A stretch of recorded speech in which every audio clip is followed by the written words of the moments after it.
Ladies and gentlemen, an incredibly warm welcome to this edition of the Energy and Sustainability Summit.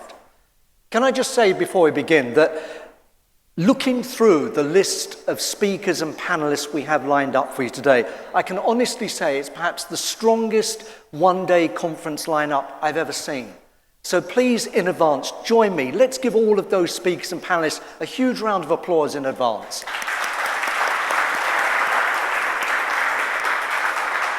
Thank you. Sorry, I did say, maybe you didn't hear, I did say a huge round of applause. Can we try that again? Wait. Fantastic. Thank you so much. Thank you.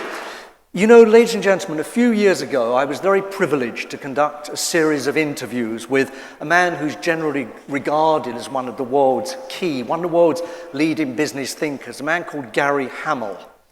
And I'll never forget something that Gary said to me during one of these interviews. He said, "Paul, you have to remember that opportunities are a lot like buses. You can wait forever for one to come along, and then suddenly several all arrive at the same time. But the thing is, Paul, you have to then make sure you know which one to get on board and which one's going to take you quickly and most effectively to your destination." And if I live to be 100, I won't forget what he said. The reason I mention Gary Hamel's quote, ladies and gentlemen, is because all of us here today are crucially aware that the opportunity has arrived, indeed it has arrived, for us to live both personally and corporately in a more sustainable and energy eco-friendly way. For example, if we're an enterprise business or indeed a large corporate, we now have the choice to relocate our HQ in an LEED gold or even platinum certified building. And in fact, quite recently, one of the world's global real estate titans opted to do just that. Great move. Or if we're an SME, we can do things in a more modest way. Maybe we can have the company lunch account with the cafe on the corner that always uses those recyclable, reusable manila bags. Why not? That's at a lower level. But of course, we also know that acting sustainably involves far more complex choices than that, unfortunately. So for instance, when we invest in a senior director's car fleet and we invest in Polestars and Teslas, how do we know if that brilliant lighting installation above the recharging bay isn't actually using more energy than we'd use if we just refilled our Mercedes at EPCO that night? How do we know that the energy required to push hydration through a biophiliac wall isn't actually using more costly energy than that wall can ever contribute in terms of value add in the first place? The problem is this: it's extremely tricky to always understand how to act sustainably in a cost-effective, relevant, and productive way. Well, today, this will be our quest. But to start us on this path, I want you to join me on a short journey. It'll only take 5 or 6 minutes. And it's a journey that I believe tells us something very valuable about the nature of sustainability, and in fact how success at being sustainable is our choice to make, no one else's. I want you to come with me to the town of Brighton, very nice seaside town in Britain on the south coast, and I want you to come back with me to the year 1975. In that year, a young PR executive who commutes between Brighton and London comes home from work, meets her husband, and she says, "I feel like I've got blood on my hands because day after day after day, the energy accounts that I represent, all I'm doing is covering up for their bad behavior. I'm covering up for the fact that they're bad pollutants." Now, you see, in 1975, the role of PR companies was very different from how it is today. Today, PR companies can be very proactive in creating a brand, but then they were used largely to cover up the mess that had been made and make the public feel, well, maybe it wasn't as bad a mess after all. And she had had enough. And she was reconsidering the whole nature of her career. And then the following week, her husband, who was a very successful pharmaceutical sales director for a global corporate, he came home and he said, "You know what? I've just got this top job in heading up sales in South America, based in Buenos Aires." So she says, "Well, you know what? That's a new adventure for us. Let's start a new chapter for the family." And he says, no, you know, I'd like to go there alone. And so she realizes that not only is she faced with a new choice, a new crossroads in her career, her marriage has gone as well. And the decision she then makes is going to change the future of sustainability forever. And she is destined to become one of the richest women in the world. But at this point, she doesn't know that. She then decides to use her PR contacts to get venture capital or startup money of some kind. So she approaches 12 finance houses, and she says, every Friday I'm going to have lunch with one of the representatives. But it's a disaster. Even with her sales ability, she can't convince them that sustainability is a good thing. And they walk away from her and they say, look, as we understand it, you want to start a sustainable retailer specializing in eco-friendly cosmetics and body care. Who would buy that? Because you're taking out all of the chemicals that make those things good. Why would we fund you? And not one of them would. And she gets to the last of the 12 meetings. And the guy she's speaking to is so unhappy with her pitch, he gets up and walks away. And she leaves the restaurant too, and she thinks, well, that's it. I tried, but my idea of sustainable cosmetics and body care retail, it's done. It's not going anywhere. She doesn't know that sitting on the next table is a man called Sir John Marshall. He's a multi-millionaire serial entrepreneur, and he's listened to her conversation. He gets up, he finds the manager of the restaurant, and he said, could you give me that lady's number? I want to get in touch with her. He meets her, and he says, look, I like your idea, but we need to make a few tweaks to it. I have the cash to invest in you. We're going to start with one shop in the center of Brighton. But first, you need to see which manufacturers, who's going to make your packaging, who's going to make your glass bottles to sell things in. So she goes and finds a few manufacturers, and the glassware manufacturer says to her, well, madam, you know, on the small budget that you have, the only kind of glass we can package things in that's sustainable and recyclable is this very thick blue beveled glass. And she thinks, oh my goodness, she doesn't realize that that's going to become an iconic emblem of the brand that she's about to create. With Sir John Marshall's money, she opens the first shop. It's a huge runaway success. And with her PR background, she gets national press coverage for it. Within 5 years, she opens 7 more shops. And after 10 years, she's become a national phenomenon in the UK and very well known throughout Europe as well. Her name was Anita Roddick. And in 2006, she sold her company, which is called The Body Shop, to the L'Oreal Group for $940 million. She became the 3rd richest woman in Britain and the 10th richest person in Europe. Now, sadly, Anita Roddick passed away shortly after that amazing final transaction. But today, The Body Shop is the world's largest sustainable retailer with 3,917 stores at the last count, doing business in 63 nations day after day.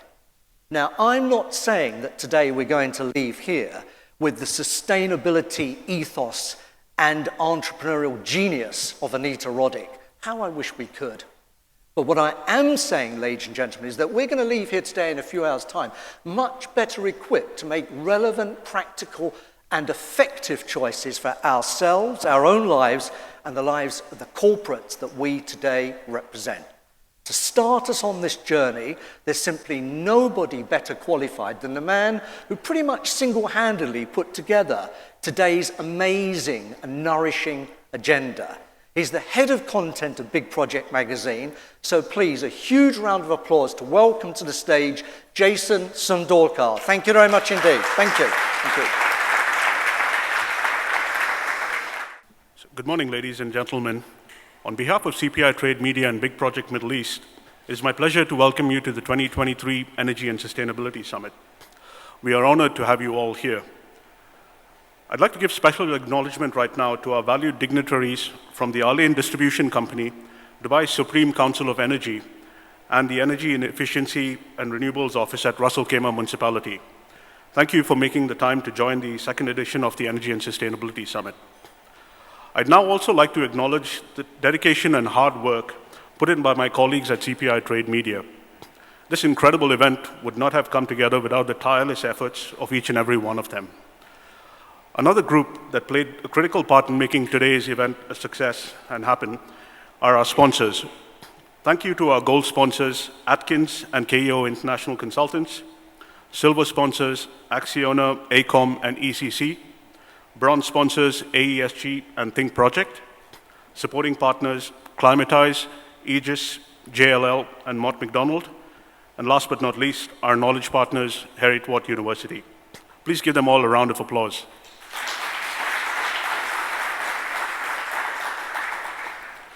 We've got a packed agenda planned for the day, and I, for one, cannot wait to hear what each of our incredible speakers has to say.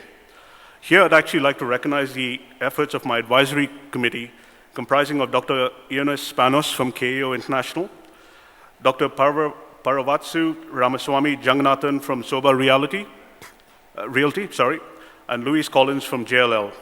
I'd also like to recognize Omnia Halwani from Griffin Project Development Consultants. Thank you for your time and efforts in shaping the agenda and connecting me with your contacts in the industry. It's much appreciated. So energy and sustainability are actually two words that have become ingrained in my mind over the last couple of months.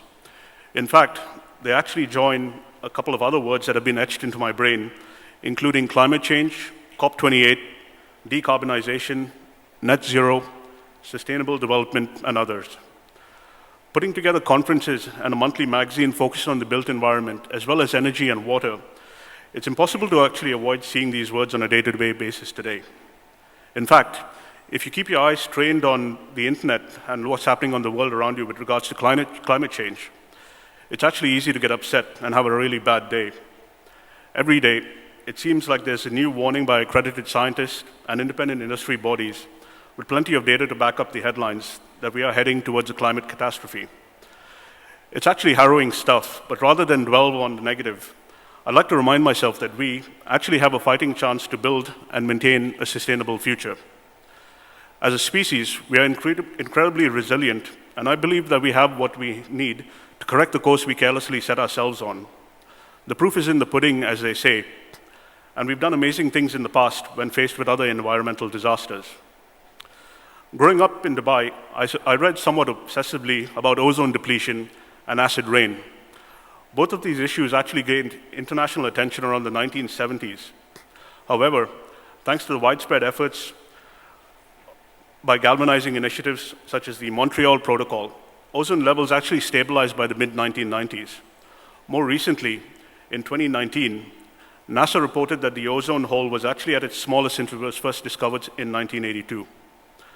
Earlier this year, a UN-backed panel also said that the ozone layer would heal by 2066 over the Antarctic, by 2045 over the Arctic, and by 2040 for the rest of the world. In the same vein, acid rain was actually identified in 1852, studied and linked to sulfur dioxide emissions in the 1980s, and plans and initiatives were unveiled to address the issue in the early 90s. Thanks to the cap and trade approach and initiatives including the US Clean Air Act of 1990, the Canada-United States Air Quality Agreement in 1991, a report by the American Council on Science and Health actually reported that the annual sulfur dioxide emissions have reduced by 93% between 1990 and 2019 across the North American continent. In the European Union as well, caps on carbon dioxides have led to a 29% reduction between 2005 to 2018. So all of this positive action has actually led to significantly lower acid rain in many Western countries, so much more that you don't actually hear about it anymore in the mainstream news. In its feature article, The Invisible Green Hand, The Economist actually dubbed the progress on acid rain as the greatest green success story of the past decade. As heavily industrialized countries and those that are developing unveil their own initiatives to reduce their sulfur dioxide emissions, the acid rain issue is on track to positive global resolution. Now, these success stories stand as proof that governments, the private sector, and nonprofits working in tandem, backed by science and leveraging cutting-edge innovation and technology, can solve challenges that just a few decades ago seemed untenable. In the ongoing battle against climate change as well, there have been rays of sunlight amidst the doom and gloom headlines that we see. In 2022, data revealed that 3 million heat pump units replaced approximately 4 billion cubic meters of natural gas, That's the equivalent of avoiding 8 million tons of CO2 emissions. Sticking with the EU, in 2022, wind and solar power produced more electricity than gas, according to think tank Ember. Similarly, the International Energy Agency Electricity Market Report 2023 actually highlighted that 90% of new electricity demand between now and 2025 will be covered by clean energy sources, such as wind, solar, and nuclear energy. Crucially, the report also revealed that the growth in output will secure renewables as the world's largest energy source within 3 years, providing 35% of world's electricity, thus overtaking coal. That's no small feat. Closer to home in the Middle East, there's building momentum towards sustainable development. This is being mandated, obviously, and spearheaded by regional governments. The region is already home to several staggering renewable energy projects, including the 5,000 megawatt Mohammed bin Rashid Al Maktoum solar park, the 2060 megawatt Shoba 2 solar facility, the 1,100 megawatt Gulf of Suez wind project, the 1,500 megawatt Al Ajban solar park in Abu Dhabi, and the 600 ton per day NEOM green hydrogen project. In addition, regional governments have been aggressively rolling out sustainable strategies and initiatives with the aim of sustainably diversifying their economies and countries. In the UAE, with 2023 being declared the year of sustainability, and with COP28 scheduled to take place in Dubai later in the year, there has never been more focus on climate action and sustainable development. Across the GCC as well, there's plenty happening in terms of sustainability-focused plans and sustainable development, with the best yet to come. So although countries in the region are perhaps at an early stage of their respective sustainability journeys compared to Western markets, I believe that the region has enough public and private will and the resources to rapidly mobilize and become a beacon of sustainable development. We'll explore what the future looks like with this event, as well as with our inaugural Future Water Summit on the 21st of June. So if water is your element and you're keen to get involved with that event, please do reach out to me. CPI Trade has also got several other events that tie into the built environment, as you know, including the Future of Architecture Summit next month on the 14th of June. The second half as well is quite busy with several summits which you'll hear about in due course. In the meantime, I do hope you find this morning's discussions useful and enlightening. Thank you very much.